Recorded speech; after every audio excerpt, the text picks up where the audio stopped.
Greetings and bienvenue, Midnight Crew. Thank you for returning to this broadcast. And welcome to new viewers joining us for the first time. If you like a video, then feel free to subscribe. Hello, Anons, long-time lurker deciding to post some of my own stories here.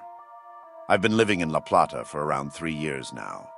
I came here to start college like most of its citizens, but right now I'm a dropout with nothing really going on. I suffer from insomnia, so I tend to stay awake at night pretty often, usually until the sun comes out.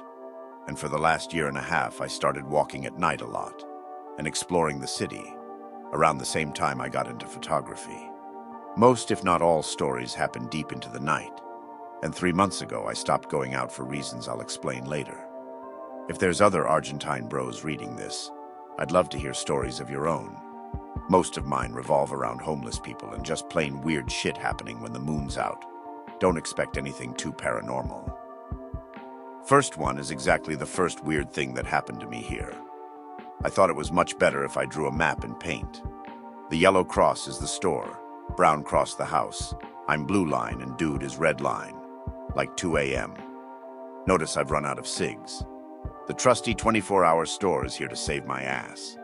Grab enough money, my lighter and my keys.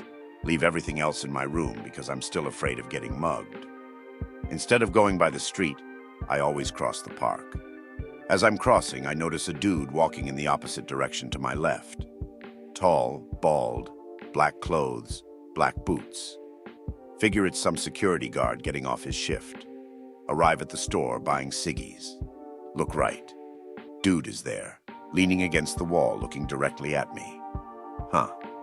Standing in front of a building entrance, so I suppose he's waiting for someone to open the door for him. Finish buying cigs, walk back the same way I came. Stand at the doorstep and light one up because I enjoy smoking a cigarette while enjoying the emptiness and silence of the streets at night. Hit it once, blow the smoke. Hit it once more, blow the smoke again. Look to my right. Dude is walking towards. What? Starts whistling. About 7 or 9 steps from where I'm standing, he stops whistling and gets closer to the wall. Not even time to consider if I'm about to get mugged when he stops directly in front of me. Way too close for comfort. I'm standing on a step, and I still have to tilt my head a bit up to look him in the eyes. Utter silence for a couple seconds. Says, "All good?" His voice is neither threatful or friendly, just empty. Autistically mutter back, "Yeah, dude, all good." Resumes walking. Turns around the corner and disappears. Finish my cigarette wondering what the hell just happened. Not even scared, utterly confused. Go inside and get to sleep. The funny thing is that I don't remember his face at all. I'm quite poor, so when I moved here I had to rent in what's called a pension. I haven't found a word for it in English yet, but it's basically a big house with lots of rooms. You rent the room and share everything else with a bunch of strangers. Particularly the room I rented was the one furthest from door that gives to the street, but the closest to the backyard again, late in the night. Talking to some friends on Discord. Kicking the shit while I finish some college stuff. A friend says some dumbass bullshit and everyone starts laughing, myself included. As the laughs die down, I hear whimpering that seems to come from far away. I think it's either the music we're playing, or it comes from someone's mic. Tell everybody to shut up. I still hear it. Mute my headphones to double check.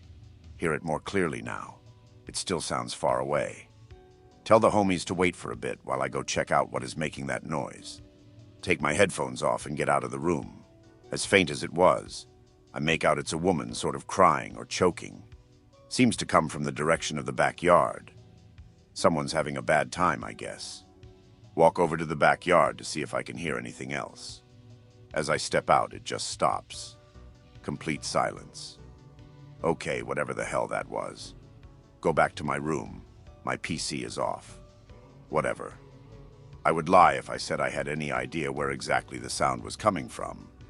But around the backyard, there were only building walls. It kind of made me think it was coming from the roof of the house, or floating in the air. The next day, I asked one of the dudes who lived there, who also stayed awake until very late, if he heard something weird. And he said he heard a woman faintly crying on the street, and that it stopped almost instantly, which made me feel really weird, because his room was closer to the door, and I heard the sound coming from the backyard, practically opposite directions. I'm trying to go over chronologically, but I gotta go to work now, so I'll leave one of the more interesting ones. Walking alone at night. Always helps a bit when I'm feeling depressed. Crossing through a park. A dog appears, looks at me, and moves his tail. Scratch his head for a bit. Starts following me. Cool, I have a friend now. Walk a couple blocks with a new buddy, feeling less like shit. Turn left on the corner of the block. A really dark street appears in front of me. Almost no lights working. No inventory items, so I can't be mugged. Start walking down the street only to turn around and notice dog is not following me anymore. He's sitting on the corner looking at me. Kinda funny. Call him to see if he still wants to follow me. Stands up, moves anxiously, waves his tail a bit and sits down again. All right. I suppose this is a farewell. Keep walking without homie, about halfway through the block. Hear breathing and movement behind me. I hope to see the dog, turn around to see nothing. Hell no. Power walk until I finally get out of the badly lit street. I think it's better if I head home now. Walk 2 more blocks. Somehow the dog appears in front of me, pet it on the back, follows me all the way back to my house. Few years ago, live in Argentina. I might not use the correct terms because I can only pronounce them correctly in Spanish. I'm part of the adult leaders of the scout group, a pretty chill group of kids. Everyone came from humble families. First time the group goes camping. It's a place in the outskirts of Buenos Aires, a pretty chill place with a really large forest and a lot of space for tents. First night was nice. I teach the newbies how to cook and make a pyramid fire. Same goes for a few more nights. Suddenly, on the 4th night, one of the girls comes and tells me she saw something on the bushes and that they feel watched. I'm all like, ah well, probably just a dog or something. I walk into the woods. I follow the sound of the bushes. Walk a bit more around, I start to get spooked because god damn it, I'm walking in the middle of the woods with a shitty flashlight and I'm now pretty far from the campsite. Suddenly I hear a noise behind me. Turn around. There is a tramp looking at me. The dude just stares at me while I point at him with the flashlight. He runs away at the speed of light like I just discovered something terrible. I went near where he was. Old camera from like 2002 on the ground. I picked it up and checked if it had any photos. It had like 10 pictures of the girls from the campsite. I lose my shit and shout at him a ton of insults. Bring the camera back. Show it to the rest of the adults. We decide enough is enough and we decide to just leave. We tell the guys that manage the camping area about this before leaving. We are mad because we don't know how an EDP tramp broke in and started to snatch photos. We hand the camera to the police in the area. Of course they don't give a shit because Argentina's police force is lazy. Kids are all like, ow whoa, but we were having fun when we tell them we're gonna leave. We told them there was a really bad storm coming. The trip back is not that long, but the rest of the adults aboard the bus are spooked and mad at the same time. We finally get home. The kids are all happy, not knowing what we found. We decide telling the families is the best choice, even when we know they will get mad. We had a small meeting. They are horrified and asked us why we didn't do anything to catch the guy. I explained how I ran after him, but he got away. Horrible lies, of course. They finally calm down and leave. That incident was spooky and infuriating at the same time. How the hell did that hobo get a camera? Why was he taking pictures of kids on a camping trip? Was he high or something? How can you be so oblivious? I'm from Buenos Aires. A couple years back, I was living in a house on the countryside. I lived there for about 30 years or so. My bed was placed head-side over the window that was right next to the backyard. I used to lay in bed sometimes, leaning my head against the glass while reading. All of the sudden, around 3 or 4 a.m., I started to feel very distinct knocks, taps, and sometimes scratches clearly coming from the other side. The backyard was surrounded by tall walls, and every neighbor in the vicinity were elderly, so I immediately discarded someone messing with me. This happened until the day I moved to the capital city. My mother used to tell me that a dark, cloudy figure could be seen behind me sometimes when I entered the house. I never really knew what happened there. My brother, now 51, is an X-ray technician, and back in the day got a lot of human bones from the local cemetery mass, unidentified person's grave, with a permit granted by the Red Cross, for studying purposes. Since you can't just return them or throw them away or burn them, the only logical reason we found to dispose of them was to bury them all in the backyard. There were enough bones to make 3 near-complete skeletons, but for all we knew, the whole collection could have come from a lot of different people. There is some more stuff happening there other than the knocking. Drawers opening and closing by themselves, shadows, instruments sounding by themselves, and sometimes our own voices. About 2 years ago, my mother told me that the previous owners of the lot where the property now sits were 2 brothers, and that one of them was found dead hanging inside a shack where now is the bathroom. I just read this story about the Kentucky Colossus. Go watch Time 6's version if you're unfamiliar with it. And I had a similar experience when I was 14. I wanted to share it, but the thread I found this Greentext had already been archived. B14, living in Argentina with my dad and brother. I used to travel a lot because of my dad's job. I would spend 6 months at a place at most. I used to go camping a lot also, since I was like 8. It's summer. We are in a province called Chaco. My brother, who was 12 at the time, and I asked my dad to go camping for the weekend. We grabbed 2 rifles, some supplies, a big tent, and leave on my dad's truck a couple of days later, headed for the mountains. Find a nice place and set everything up. That night we cook some meat we brought. The first night goes normally. In the morning we fish for a while and have some father and son's time. My brother goes to sleep early. I soon follow and my dad stays by the fire. That night something woke me up. It was a weird sound, kind of like the sound cicadas make but deeper. I ignored it for a moment and tried to get back to sleep, but it got annoying really fast. My dad is a very light sleeper, so I figured he would be awake too. So I decided to go out of my tent and ask him, what was that? I crawl out of the tent and he is standing outside. He immediately stops me and tells me to get back in the tent. I noticed he was loading the rifle. I noticed the noise is getting louder. I grab the other rifle and go outside the tent. My brother wakes up.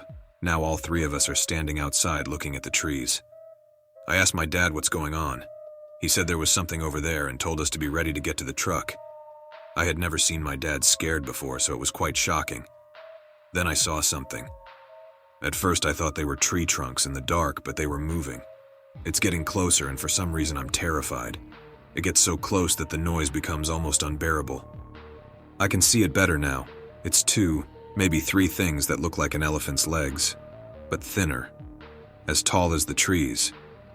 I can't see the rest of this thing as it's covered up by the nearby trees. It just stays there for a while doing this noise and then leaves just the way it came. We wait until we can't hear the sound anymore.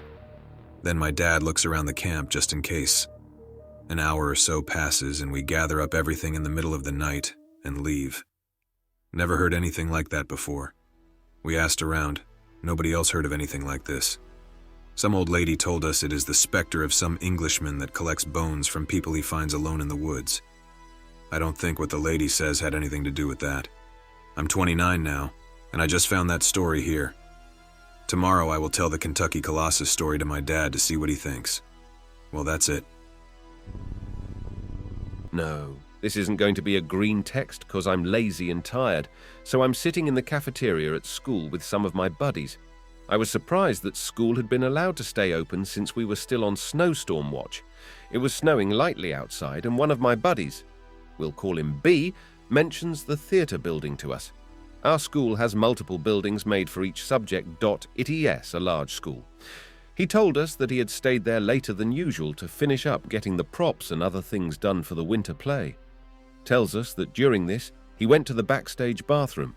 While he was in there, he heard the side exit doors open, then slam shut, following heavy footsteps on the stage.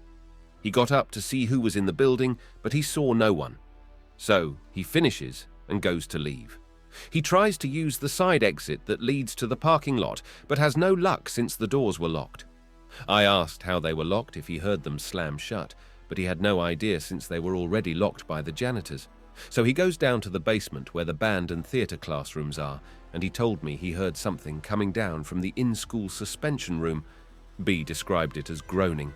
I asked if he saw anyone, and he said, "Anon, are you stupid?" So, knowing me, I like investigating the paranormal, and I also knew about some kid terminating himself via rope in the theatre. I decided I'd stay after school with him. Fast forward to around 6:30 p.m. The sun has pretty much gone down, and the sky is a purple-orange colour. The temperature has dropped down to 28 degrees, so we're freezing our asses off. Since my friend B has been working with the stage crew, he has a pair of keys that give him access to all the rooms. This includes entrances to the auditorium and the basement classrooms and storage rooms. After he got done setting what was left up, me and him head down to the basement hall. He tells me again that he heard the moan from the in-school suspension room. It's a small room with a blacked-out window that peers into another room.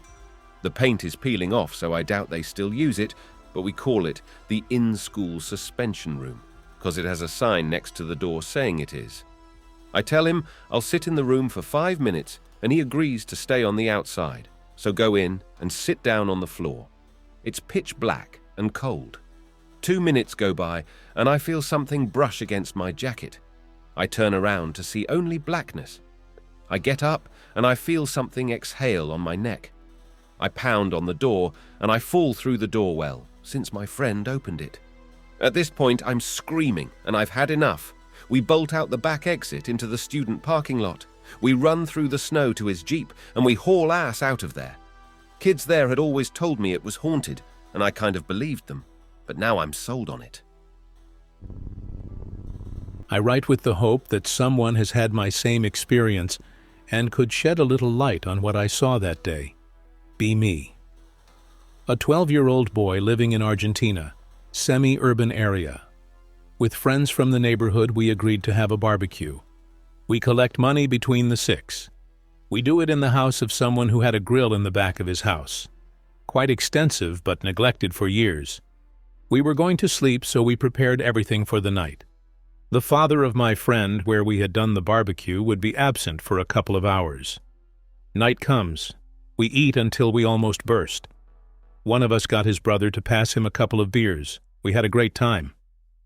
The back of the house had only one light pole near the grill. Power outage. It was 1 a.m. It's dark. One of us has the brilliant idea of telling horror stories. Well, why not? 2 a.m. without light and even in the back of the house. We joke about how terrifying it is that you can't see anything beyond the light pole because of the brush. Suddenly I see a light in the bush. Not so small to be a firefly. Not as big as the light emitted by a flashlight. Alert my friends. Everyone sees it. One of me who got drunk with 2 glasses of beer proposes to go beyond the light pole and get closer to the light. No one wanted to be a coward, so we accepted. We decide who will go forward. Great. I have to go forward. We approached slowly. That light, as I got closer, it turned on and off. About to go past the utility pole. That light goes out. I stand still. The others too. My face looks like the pic related. I see it. Everyone sees it. It's a sphere-shaped thing, transparent. The size of a basketball, floating, not making noise. Too scared to scream or run. My friend's father's car is heard. The whole sphere takes on a white hue from bottom to top, only to turn transparent again in a millisecond. "I'm here, guys!" yells from inside the house, the father of my friend. Light returns. That thing is gone. We screamed and ran near the house. "What happened?" he asks. "We saw something back there." We told him what we saw. He stares at us. Look where we're aiming. My friend's father would have thought that someone wanted to enter the house. Asks us to go into the house and prepares the rifle to investigate. 5 minutes pass, comes back and says there's nothing. Sees the couple of beer bottles. Doesn't get angry, but rather relaxes. "I see," he says. "Clean everything, it's late, and go to sleep." We pay attention to what he says. We didn't sleep the rest of the night. The only one who had drunk too much was just one of us. We know what we saw. I know what I saw. At a family gathering in a city in Argentina, a second cousin asked an old uncle who used to spend summer as a kid in the house where we were partying if he could show the place where this uncle and his sister saw the flying muchachitos, little guys, when they were little. This uncle was a bit upset about the request, but after lunch, a group of young relatives followed him to the backyard.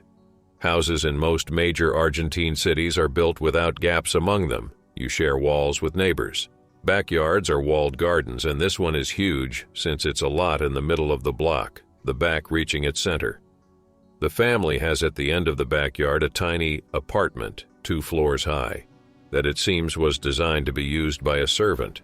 Only space for a small kitchen and a latrine on the first floor and a bedroom on the second floor, more like a prison cell. For 2 sides, that part of the backyard was surrounded by tall walls of a warehouse on the other side of the block, and the back of a tall house next door. The third side that corresponds to the neighbor next door has a no-so-tall wall, and from the window of the second floor, you could see its backyard. Now it is only grass, but in the old times it had a really big eucalyptus tree. So that spot was very isolated in the center of the block, and when my uncle was a kid, the backyard had lemon trees around that apartment that gave it more privacy. Adults would send kids to sleep over on the second floor as an adventure on hot summer nights since nobody lived there. It was used as storage. At the time I visited, it was empty and almost in ruins.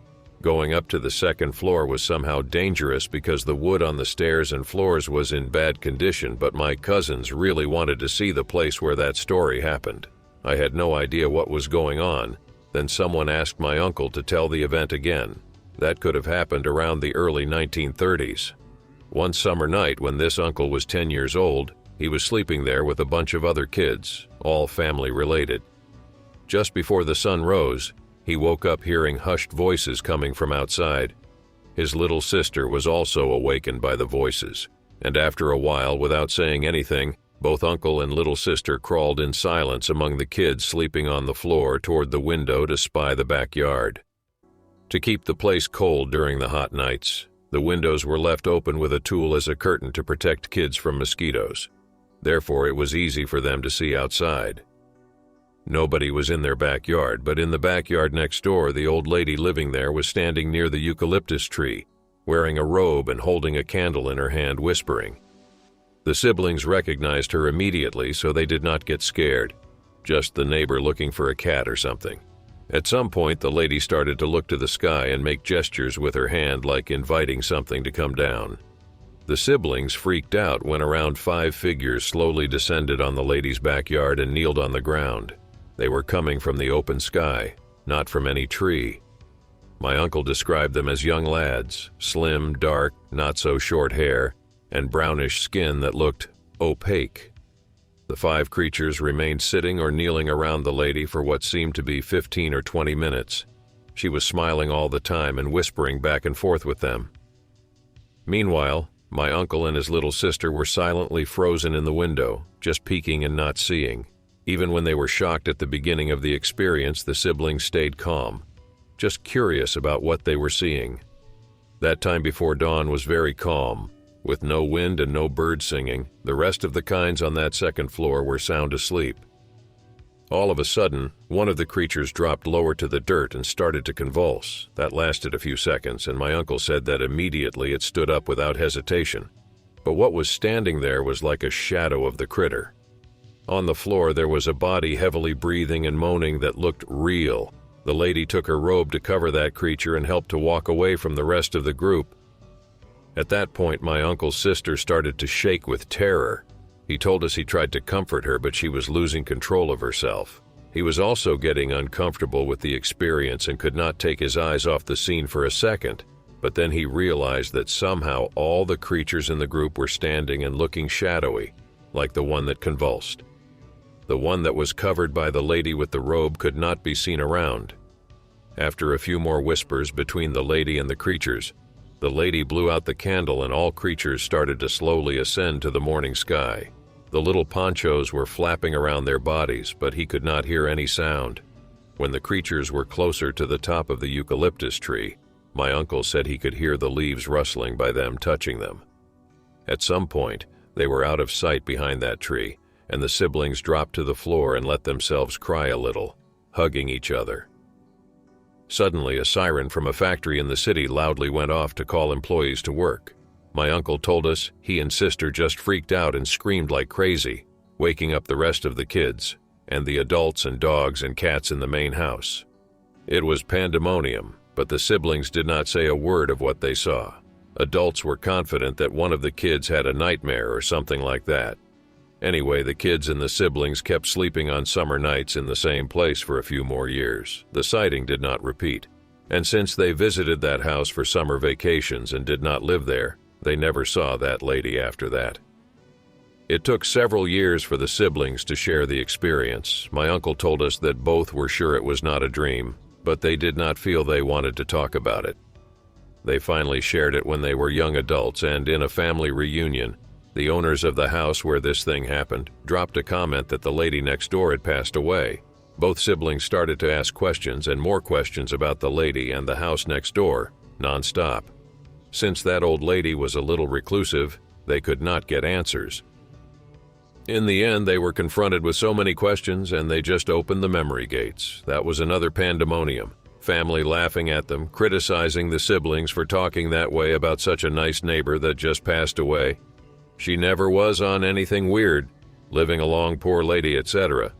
The siblings did not bring up the story anymore, but started comparing the experience and sharing memories.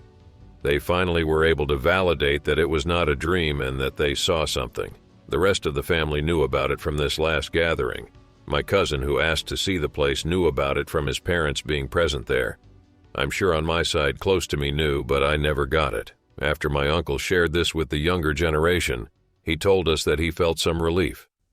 For my cousins and I, it was a nice way to feel connected with the big family, but I think that all of us considered it not a real thing, just a nice tale.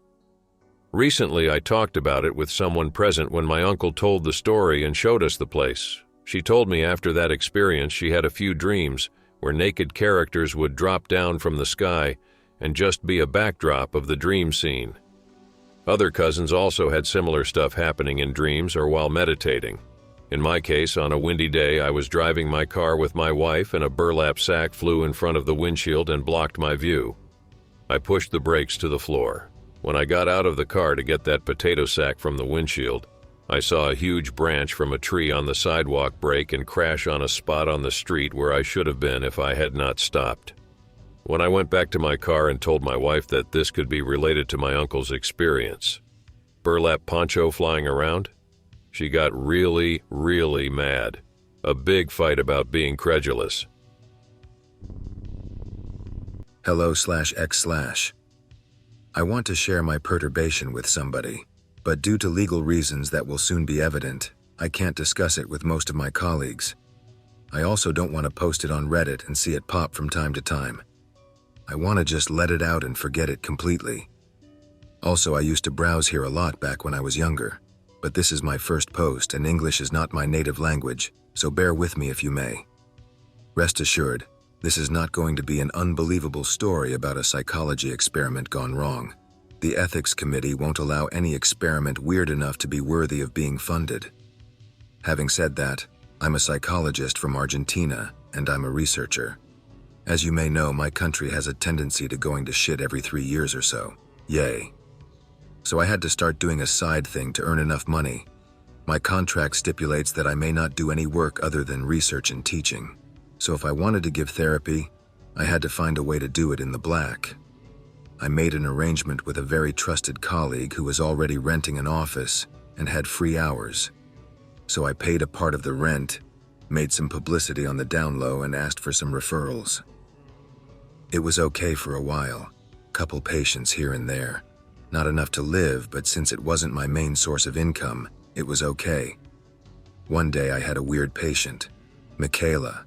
Michaela was a very slim young woman, brunette, 24 years, always had a weird fragrance about her. vaguely floral but so sweet it felt pungent and oppressive. She said she came from the south to study here. She was studying to be a nurse while working at her uncle's family business.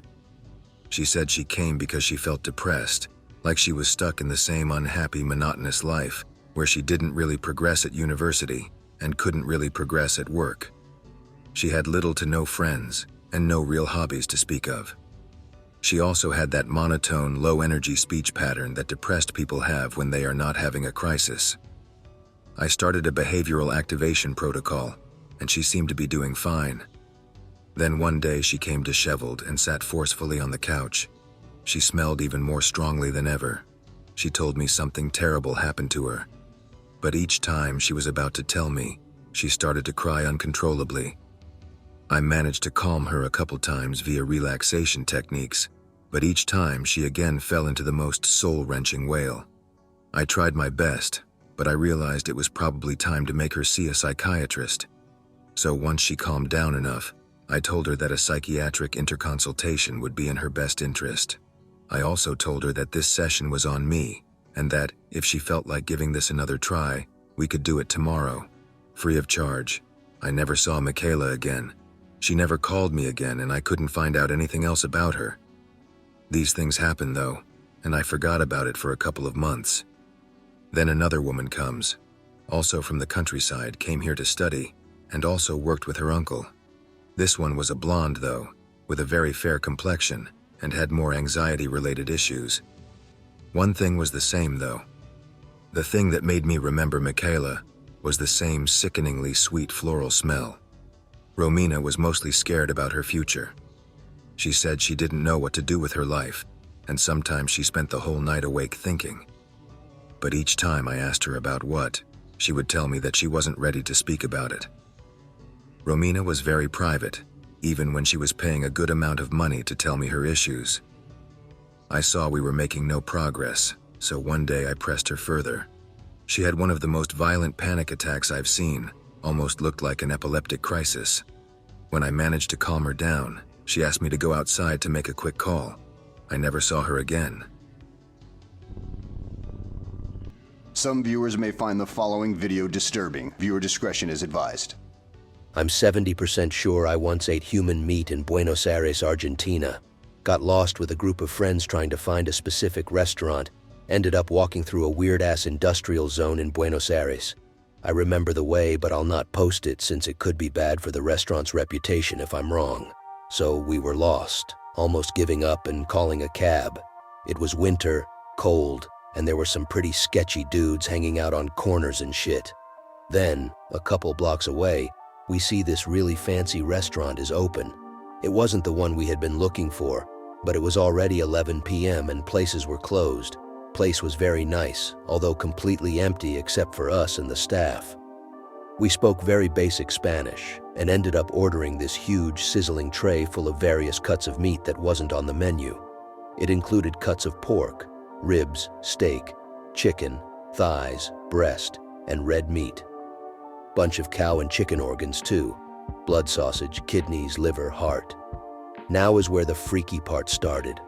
I love meat. I've had Argentinian red meat countless times. I've had chorizo, picanha, wagyu, and Kobe beef. Even rare and unusual animals like African boar, ostrich, and snake.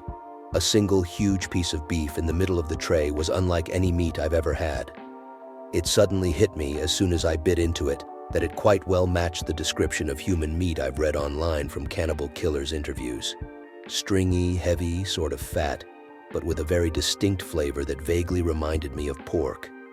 Our group was quite big, so we ordered a second tray, because we didn't want to eat some of the organs, fearing food poisoning due to foreign bacteria.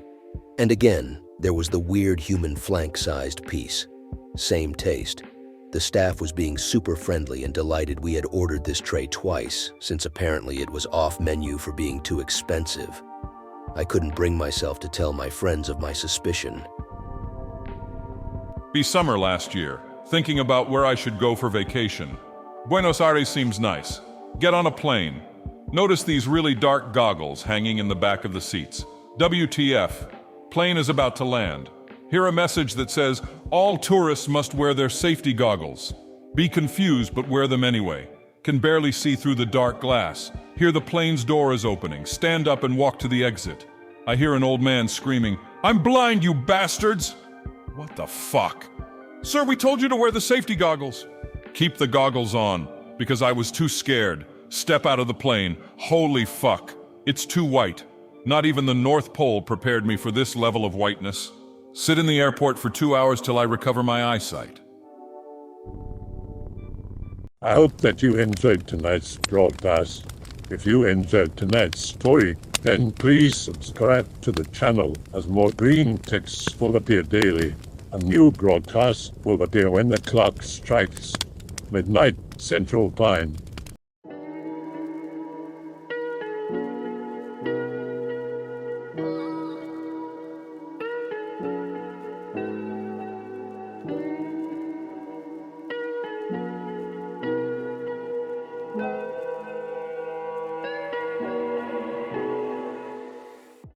Remember to check the Odyssey and Rumble pages for separate archives of previous broadcasts.